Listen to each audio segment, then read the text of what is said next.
안녕하세요, 이동섭 작가입니다. 안녕하세요, 남시정입니다. 자, 일단 좋아요부터 눌러요.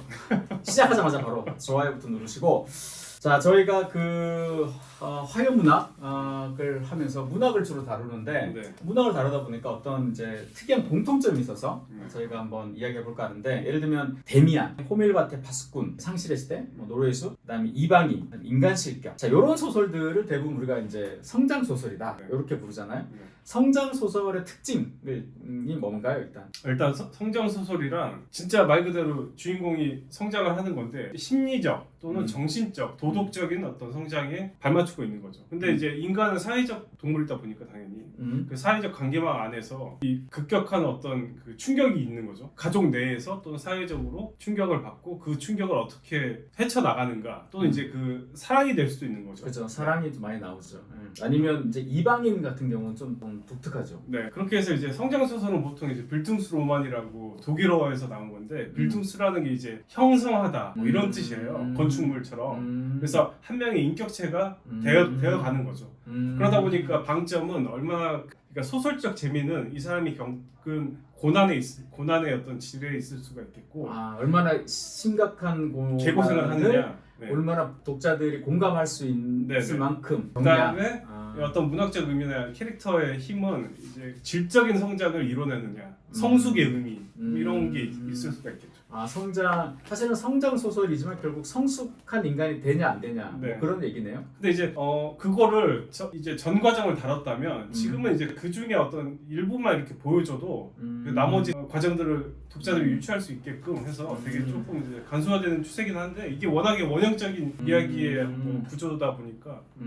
그러니까 그런 성장 소설이다 보니까 문학에서도 정말 많이 다루잖아요. 네네. 이 인간이 어떻게 성숙해져 가는가 그런 걸 이제 심지어 어린 왕자 같은 경우도 어떻게 보면 어린이라기보다는 어른들을 위한 성장 소설이잖아요. 그렇죠. 어린 왕자도 그렇고 그다음에 저희가 다뤘던 존 쿠시의 추락도 어떤 면에서는 어른들의 성장 소설이라고 볼 수도 있겠네요, 그죠? 그런 면에서는 반성장 소설로서의 성장 소설 이렇게 그렇게 볼 수도 있는데, 근데 제가 이제 궁금한 건 그런 거예요. 데미안 이게 우리나라에서 많이 팔리는 고전 소설들 진짜 많이 팔리는 게 데미안, 그다음에 뭐 개츠비, 호밀바테 파스꾼 뭐 이런 그 쉽게 말해 인간실격, 뭐 이방인도 역시 그렇고 이런 책들이 되게 다 우리나라에서 많이 팔리는 고전 소설이잖아요. 네. 현대 고전이든 뭐 예전 고전이든 이렇게 많이 팔리는 고전 소설이 정말 공교롭게도 다 성장 소설의 범주에 들어가요. 네. 자, 왜 이런 것 같습니까? 이게 난 참 궁금해. 이런 이유. 그러니까 성장 소설이 가장 그 한 작가가 쓰기 쉬운 구조기도 해요. 왜냐하면 내 얘기를 하면 되니까. 자기 네, 자신. 일단은 성장 소설이 굉장히 많고요.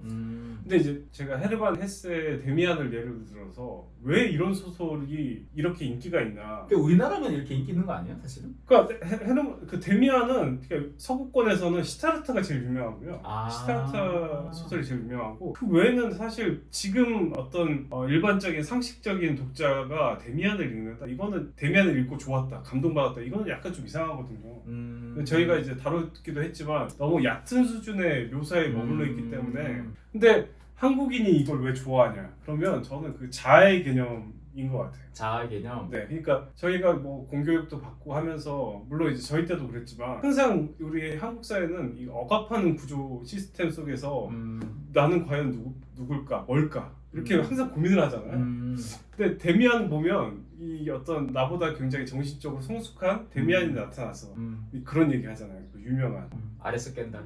새는 안에서 깨어나게 투정한다. 그래서 그거에 너무 꽂혀 있는 거야 사람들이. 그래서 데미안이라는 소설 자체가 진짜 어떤 잘 짜여진 그 싱클레어란 이 인간의 가족 단위의 어떤 모습이나 사회 속에서의 얘가 어떤 위치를 하나, 그 다음에 싱클레어의 진짜 사랑 이야기나 이런 게 전혀 없고 내면적인 방황만 계속 늘어놓는데도 불구하고 사람들이 이 책을 읽는다는 거는 그만큼 한국인들이 자아에 대한 생각이 과도할 만큼 어떤 과제처럼 일생의 필대 과제처럼 가지고 있지 않나. 그럴 수도 있는데 그것도 되게 설득력 있는, 남시장이 삼청반점한 이후로 가장 설득력 있는 얘기를 한 것 같아. 지금 약간 감동받아서 내가. 근데 헤르만 헤세는 그 헤르만 헤세 책이 인기 있는 거는 저는 이제 산업이라고 봐요. 출판 산업이라고 봐요.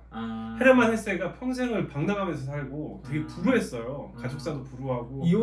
결혼을 3번인가 했던데요? 네, 그리고 행복한 거 아니야? 결혼을 3번이나 했는데 왜 불행해? 저도 이제 삶에 대해서는 잘 안 찾아봤는데 네. 저는 예전부터 헤르만 헤세는 믿고 거르는 작가였어요. 그러니까 굳이 뭐 읽어야 되나? 읽어도 도움이 1도 안 될 것 같은 그런 작가들 있잖아요. 그 시간에 나는 아예 더 질이 낮은 걸 봐서 어떤 그냥 촉감적인 쾌락을 쫓거나 아니면 뭐야 더 질이 높은 걸 봐야지 갑자기 더 질이 그러니까 내 재미를 위해서는 아예 더 재밌게 그냥 말초적인 본능을 자극하는 된다. 책들을 보거나 아니면 더 유명한 작품을 보지. 헤르만 헤세는 진짜 믿고 걸렸어요. 왜냐면 헤르만 헤세 책은 매년 새 책이 나와요. 근데 모든 책들이 거의 한국에 소개되어 있음에도 불구하고 무슨 뭐 정원 가꾸기 즐거움, 아이고 즐겁기도 하겠다. 막 이런 식으로 계속 나오는 거잖아. 그리고 이 왜 이렇게 사람이 꼬였어? 헤르만 헤세라는 그 이미지가 그가 방랑자라는 이미지도 있고 노벨 문학상도 받으셨고 그 다음에 이 데미안을 내기 전에 이미 유명한 대중적인 작가였어요. 데미안은 네. 가명으로 냈더만. 또 가명으로 내기도 했고. 왜 그렇게 써? 허세? 내가 썼다고 하기 좀 쪽팔린 거야. 아니 그거는 이제 저만의 생각인데, 그러니까 데미안을 썼을 때 이 사람이 굉장히 어떤 그 우울증과 전쟁의 중간에 시기에 쓴 거잖아요. 그리고 가족 중에 뭐 아들도 뭔가 좀 안 좋고 해서 이런 책을 통해서 이 글을 씀으로써 자기가 치유되는 걸 아마 노렸을 수도 있을 것 같아요. 근데 제대로 된 소설가라면 이렇게는 절대 쓰지 않는다. 나의 지금 내가 왜 괴로운지를 적고 난 다음에 데미안의 얘기를 쓰는 거예요. 하지만 나는 그래서 데미안을 이야기를 시작했다. 이 이야기는 뭐 융과 니체에게 뭐 모티브를 받아서 쓴 캐릭터다. 이렇게 될 것이다. 그 다음에 나의 또 생활이 있는 거지. 하지만 나는 지금 신문사에서 나 존나 욕한다. 그 기사 때려 죽이고 싶다. 하지만 이 책을 쓰면서 나는 극복해 나갈 것이다. 이렇게 썼으면 분별이 고정이 됐을 거야. 근데 이게 막 되게 더 솔직하게. 뜬구름 잡는 뭐 야곱이 어쩌고 뭐 그 에버보이는 또 뭐야? 남자도 아니고 여자도 아니고 나중에 여자지 여자. 나중에 뭐 싱클레어가 왜 뜬금없이 가가지고 막 사랑을 고백하는데 그걸 또 받아주고 있어. 이게 현실적인 그 데미안에 대한 남 실장의 깊은 사랑을 제가 충분히 이제 이해했고, 네. 이게 애정이 없으면 이렇게까지 비판적이지 않아요. 애정이 너무 지금 과도해서 문제야. 그런 사실은. 거야? 네, 그럼 헤세가 내가 이걸 2권이나 봤어. 그러니까 거기에 대한 빡침이 있는 거야. 내가 2번이나 읽었는데 왜 1위밖에 안 되냐? 라는 그런 빡침이 있다. 네, 그래서 저는 이 고전 산업이 중요하다. 한국인들이 그동안에 이걸 읽었다는 데이터를 출판사들이 갖고 있기 때문에 얘네를 계속 포장해서 내는 거예요. 그리고 매대마다 이 베스트셀러들이 있으니까 사람들이 습관적으로 사는 거죠. 밴드웨건 같은 거네요. 네네. 계속 그냥 이렇게 돌고 도는. 계속 팔린다. 근데 데미안은 이제 한국에서 절대 이제 시효가, 사실 우리나라가 문화적으로 굉장히 성숙하고 영화나 이런 뭐 케이팝도 그렇고 엄청 뭐 발전했죠. 완전 이제 글로벌 표준이 됐잖아요. 근데 이제 문학적인 부분에서는 항상 정근대적인 요소들이 있다. 이런 거 말고라도 읽을 거 많거든요. 그래서 저는 데미안을 읽을 시간에 젤다의 전설 이런 게임을 애들한테 시킬까 생각 중이에요. 차라리 이런 거 진짜 21세기에 시효가 다 된 이런 한가 낮은 수준의 윤리적 상대주의 이런 건 필요 없다. 더 복잡하고 어떤 더 사회 문제를 해결할 수 있는 그런 이성적인 능력이나 어떤 해석력 이런 걸 키우려면 진지한 게임을 하는 게 저는 더 좋다. 갑자기 게임 얘기를 왜 여기서 왜 글로 튀어 이야기가. 일단 문학은 문학에서 이 얘기를 끝내고 이것은 그러니까 이게 문학적 펜시에 불과하다. 화상에 불과하다. 이런 것들을 저희가 앞으로 좀 깼으면 좋겠어요. 그래 지난번에 저희가 멋진 신세계 이야기할 때 그런 네. 얘기 했었죠. 이런 책을 많이 읽음으로 해서 오히려 체제 수능적인 인간이 된다 라는 놀라운 통찰을 누가 얘기했습니까? 제가 얘기했죠. 그런 것처럼 읽어서 독이 되는 책이 있고 읽어서 득이 되는 책이 있는데 모든 유명한 책이라고 다 득이 되는 건 절대 아니다. 오히려 독이 되는 책들이 있다. 그 남 실장님이 보시기에 헤르만 헤세의 데미안은 좀 그런 쪽이다. 이렇게 이제 요약할 수 있고, 아까 이제 이 데미안이나 호밀바테 파스꾼이나 그 다음에 뭐 상실의 시대나 이방인 이런 인간 실격 이렇게 약간 자아를 찾는, 자아에 대한 고민을 하는 이런 소설이 잘 되는 이유를 아까 남상께서는 한국 이 사람들이 이제 자아가 억눌려 있다가 이 소설을 통해서 좀 대리 만족, 해방감을 느낀다 이렇게 얘기했는데, 하나 더 보태자면 사실은 우리의 이 사춘기 시절은 대부분 대학 입시에 매몰되어 있잖아요. 그래서 그게 억눌려 있어요. 그러다가 이게 대학을 들어가고 난 다음에는 또 막 취업 뭐 이런 걸로 계속 사람들이 경쟁을 몰아붙이잖아요. 그러니까 여기에서 사실 좀 사람들이 힘들어하는 것 같아요. 그게 알인 거야 어떻게 보면. 그 알 안에 있는 거죠. 너무 힘들어해서 깨고 나가고 싶진 않아. 근데 뿌리로 찧어서 외부의 공기를 조금 마시고는 싶어. 그럴 때 약간 요런 걸 읽어서 그런 어떤 욕구를 좀 잠재우는 게 아닌가. 그래서 저는 이런 소설을 로스트 푸버티라고 생각해요. 잃어버린 사춘기에 대한 분노라고 생각해요. 이런 게 사실 사춘기 시절은 두 가지 방식인데, 첫 번째는 몸의 변화고 두 번째 정신의 변화인데, 몸의 변화는 요즘 뭐 너무 많은 그 야한 프로그램이나 야한 영상을 너무 쉽게 찾아볼 수 있잖아요.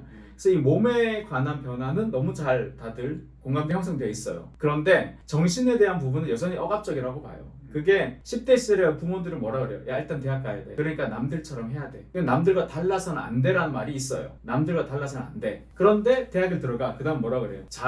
너의 창조력을 보여줘. 이렇게 얘기하죠. 아니 20살까지 남들과 똑같아지려고 노력하고 살았던 사람한테 갑자기 창의력을 내놓으래. 그게 말이 돼? 그 정신분열증적인 이 사회를 살아가기 위해서 나름의 한국인들이 찾은 나름의 어떤 처방약, 그러니까 소마인 거죠. 멋진 신세로 따지면 나름의 소마가 뭐 먹는 거 정말 좋아한다거나 여행 가는 거 좋아한다거나 뭐 이런 것들인 것처럼, 그 중에서 아주 소수의 독자들은 이런 데미안 같은 거 읽으면서 그래 이렇게 할 수 있지. 이게 팬시라니까. 팬시로서의 어떤 구전 문화 장르가 한국에는 있다. 공고하다 되게.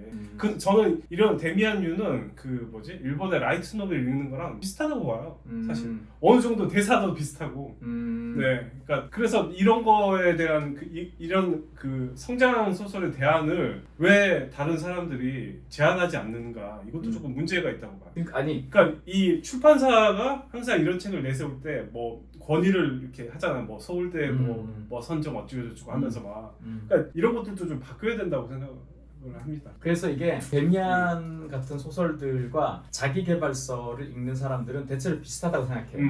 진짜 뭔가를 바꾸려는 사람들이 읽는 책은 아니라고 봐요. 진짜 자기를 뭐 바꾸려는 사람들 중에서는 물론 자기계발서 읽을 수 있죠. 그런데 자기계발서를 읽고 저절로 되는 자기계발이면 그게 자기계발이 아니죠. 자기계발이든 데미안이든 저런 책들을 통해서 우리가 좀 더 나은 인간이 되고자 하는 거잖아요. 더 나은 인간이 되고자 하는 사람들이 이 책을 읽고 과연, 바꿔 얘기하면 이 책을 읽고 과연 몇 명이나 더 나은 인간이 되어야겠다라고 결심하겠어요. 그건 좀 덜하다고 봐요. 그러니까 우리가 어떤 책을 읽고 내가 더 나은 인간이 되어야겠다, 더 좋은 사람이 되어야겠다라고 우리한테 자극이 되는 책이 좋은 성장 소설이라고 저는 생각해요. 그런 면에서 어린 왕자든 아니면 카프카의 뭐 변신이든 이런 책들은 분명히 저는 매력 있다고 생각하거든요. 지금 시대에도 여전히 유효한데 셀린저의 호밀밭의 파수꾼이나 데미안 같은 책은 어쩌면 우리 사회에서는 더 이상 좀 유효하지 않는 책이 아닌가. 그렇기 때문에 이제 이런 책들은 좀 그만 읽으셔도 된다. 이런 책을 읽어야 되겠다는 여러분의 마음의 그늘 자체를 없애버려야 돼요. 그런 여러분의 마음의 그늘이 있는 한 이 책은 계속 팔려. 이제 이런 책들은 그만 팔려도 된다. 저는 그렇게 생각합니다. 그러니까 책을 굳이 읽을 필요는 없어요. 그러니까 저는 요즘에 제가 이전 시간에 게임 얘기도 했는데 차라리 넷플릭스 재밌는 보면서 머리를 그냥 식히는 거죠. 그러니까 책을 왜 읽는가라고 했을 때 저는 책 또는 소설에서만 읽을 수 있는 어떤 감흥을 받기 위해서 책을 읽거든요. 그러니까 뭐 영화나 음악 다 좋아. 그래. 근데 영화와 음악이 줄 수 있는 매력들이 있고 또 책은 책만이 줄 수 있는 매력들이 있는데, 이제 데미안 위로 엄청나게 좋은 애들이 많이 쌓였거든요. 근데 굳이 그걸 파내가지고 데미안을 꺼내는 우를 저지르지는 마시라.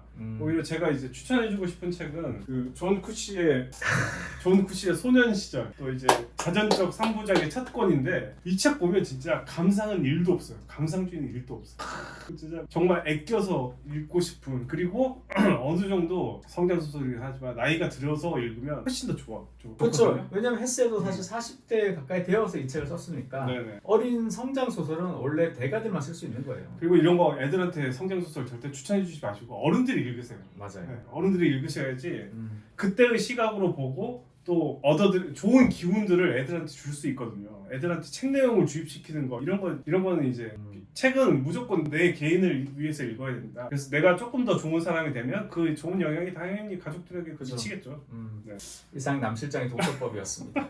그래서 이 데미안에 대해서 그래도 저렇게까지 얘기하지만 그래도 나는 읽어야 되지 않을까라는 분들한테 마지막으로 말씀드리면, 데미안은 이거 하나면 끝나요. 새는 알에서 나오려고 투쟁한다. 알은 세계이다. 태어나려는 자는 하나의 세계를 깨트려야 한다. 이것만 아시면 돼. 이게 전부야. 이건 잘 썼어 사실. 이게 전부야. 그러니까 이것만 아시면 데미안 읽지 않아도 된다. 그리고 데미안을 비롯한 저희가 여러 번 얘기했던 이런 인간 실경에 대한 여러 책들의 특징은 어쩌면 우리나라의 사회적인 분위기나 문화적인 분위기 하에서 사람들로 하여금 좀 찾게 만드는 책이 아닌가. 이게 고전 산업이 아무리 이렇게 출판사한테 도움이 된다고 해서 밀어붙인다 하더라도 독자가 계속 이렇게 찾지 않으면 사실 그것은 실패거든요. 그렇죠. 근데 계속 사람들이 선택한다는 것은 여전히 한국 사회는 억압적이면서도 자유롭고 그리고 뭔가 자유로우면서도 억압적인 그런 분위기가 분명히 있거든요. 그 안에서 살아가는 사람들이 나름 찾은 하나의 처방책이 아닌가 이렇게 보는데 그러지 않으셔도 된다. 이렇게